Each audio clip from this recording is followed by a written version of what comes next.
waves are called standing waves because they don't really move left or right. And inside a cavity, given enough time and reflections, it is only these standing waves that survive.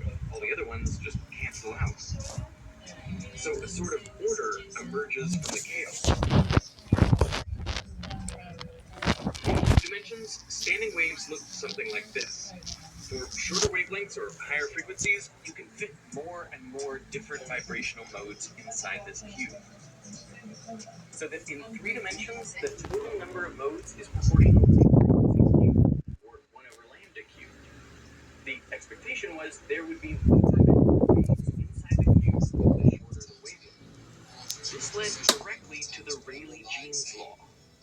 At longer wavelengths, it matched the experimental data pretty well.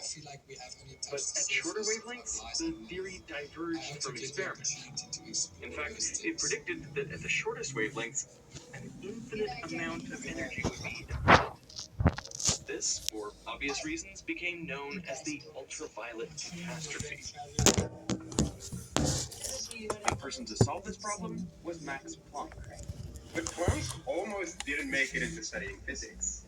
Because when he was 16 years old, he went up to his professor and asked him, well, maybe I could do a career in physics.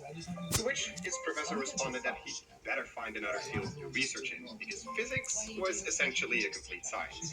You know, there was just a few tiny little problems that they had to clean up. But besides that, it was over. But Planck didn't listen.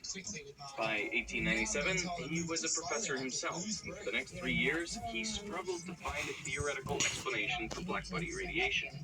He tried approach after approach, but no matter what he tried, nothing worked. He said, I was ready to sacrifice every one of my previous convictions about physical laws.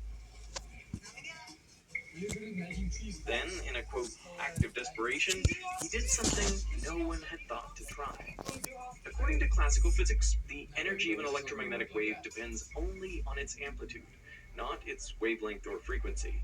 And it could take any arbitrary value. So any atom could emit any wavelength of light with an arbitrarily small amount